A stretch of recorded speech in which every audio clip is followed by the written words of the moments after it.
Assalamu alaikum everyone. Welcome back to the Peaceful Universe, where we explore the beauty and serenity in knowledge. A'udhu billahi minash shaitanir rajeem. Bismillahir rahmanir rahim. Alhamdulillahi rabbil alamin. Ar-rahmanir rahim. Maliki yawmiddin. Iyyaka na'budu wa iyyaka nasta'in. اهدنا الصراط المستقيم صراط الذين أنعمت عليهم غير المغضوب عليهم ولا الضالين آمين. I just recited Surah Al-Fatiha, which we all know as an opening chapter of the Qur'an. It's a surah we recite in every prayer, but here's an interesting question. Although it's the first chapter of the Qur'an, was it actually the first one revealed to Prophet Muhammad sallallahu alaihi wasallam? This brings us to today's topic, a profound lecture by Sheikh Hamza Yusuf titled How the Quran Was Revealed and Compiled, featured on the Islam on Demand channel on YouTube. In this video, Sheikh Hamza provided a comprehensive journey through the revelation of Quran, exploring how it unfolded over 23 years and the careful process by which it was compiled into the book we hold today. Sheikh Hamza Yusuf begins by explaining the unique and divine process through which the Quran was revealed. He highlights that the Quran was revealed over 23 years to Prophet Muhammad starting from the first revelation in the Cave of Hira, when Angel Jibreel descended with the words Iqra, mean read or recite. Experience was basically this. It's come down in the tradition that at the age of 40, he was in the cave and a being came to him. It was in the form of a man. And he said, Iqra. This was the first word. Iqra. Now, Iqra can be interpreted two ways. It can be interpreted recite or read. Now, the Prophet Muhammad was neither a reciter of poetry, nor could he read. And he said at that point, he said, Ma ana biqari. I don't know how to recite, or I don't know how to read. It could be interpreted both ways. Generally, it's interpreted he did not know how to read. Iqra a second time, Iqra a third time, and then in the tradition it says that he was actually squeezed until he thought that his sides would burst, and then he said, Iqra bismi rabbika alladhi khalaq, khalaqa al-insana min alaq, Iqra wa rabbuka al-akram, alladhi allama bil-qalam, allama al-insana ma lam ya'lam. And this is the beginning of this phenomenon that will take place for the next 23 years of his life before he dies. The revelation said, read in the name of your Lord, who created the human being from a... This was the clip of the video. Sheikh Hamza Yusuf takes us on the journey explaining how the Quran was revealed in response to various events, questions and the challenges faced by early Muslim community. The gradual revelation was mercy from Allah, allowing the early Muslim to implement and internalize the teaching of Quran as their circumstances evolved. Sheikh Hamza Yusuf highlighted the weight of his responsibility on Prophet ﷺ as he received the word of Allah through the angel Jibreel. He emphasizes how the Quran was not revealed as a complete book but in portions, responding to the events, questions and challenges that arose during the lifetime of the Prophet ﷺ. This allowed the early Muslim community to reflect, implement and embody the message gradually. But how did the Quran transform from these separate revelations into a unified book we know today?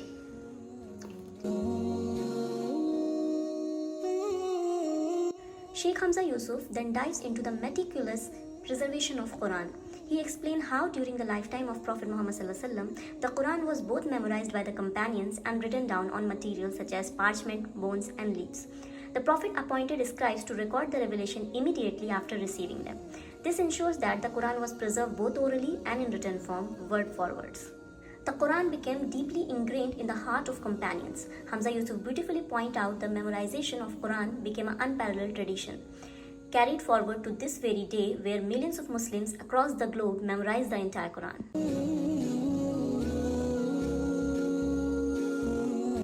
One of the critical points Hamza Yusuf highlights is the compilation of Quran after the Prophet's passing.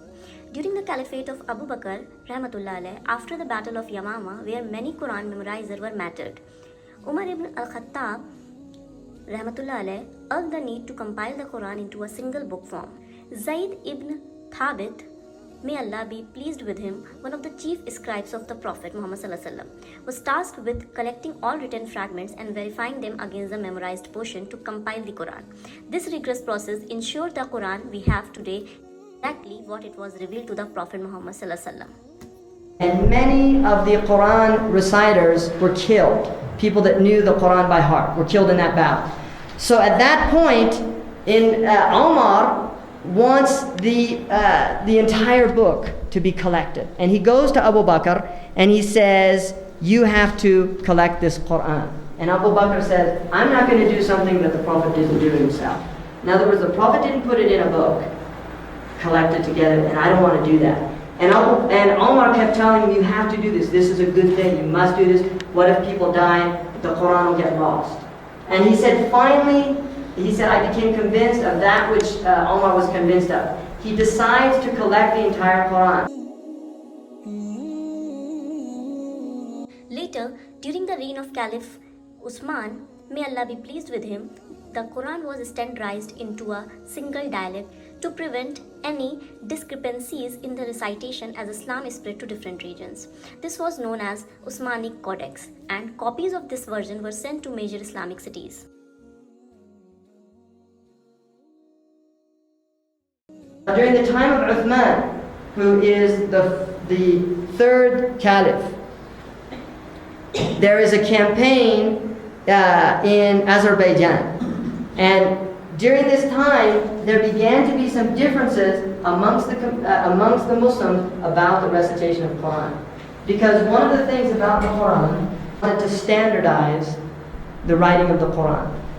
And this is done 658. The Prophet ﷺ dies in 632. So Uthman begins to set out and standardize the Qur'an. And again, Zayd and 3 companions prepare, they go back to this mushaf of Hafsa, and they prepare the Qur'an according to Uthman's recommendations.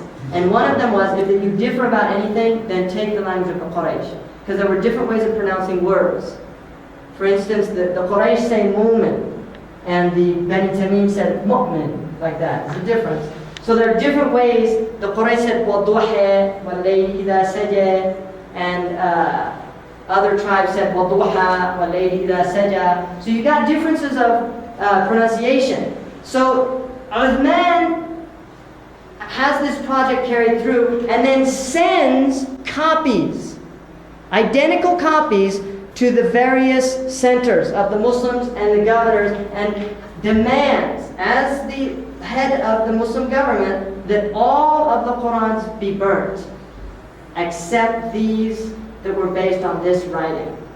Now this is very early, because Sheikh Hamza Yusuf emphasizes that the Quran remained unchanged since that time. Its authenticity is preserved through a chain of memorization and written records. This is a testimony to its divine preservation. Towards the end of the lecture, Hamza Yusuf reflects on the Quran timeless relevance. He shares how the Quran is not just a book of guidance for Muslims of the 7th century, but it is a living text that continues to offer wisdom and guidance to humanity today.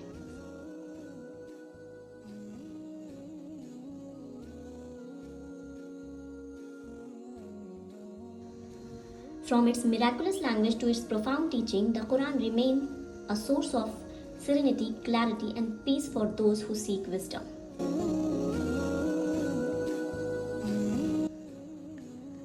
This lecture by Sheikh Hamza Yusuf is an enlightening journey into the miraculous story of how the Quran was revealed and compiled. It answers a crucial question we have, like, why Surah Al-Fatiha is at its beginning of the Quran, even though it wasn't the first revelation? I highly recommend you to watch this lecture on Islam on Demand. I will leave the link in the description below. And as always, if you found this review insightful, don't forget to like, comment and subscribe to the Peaceful Universe for more content that bring you knowledge, peace and serenity. May Allah's peace and blessing be upon you. Until next time, Assalamu alaikum wa rahmatullahi wa barakatuh.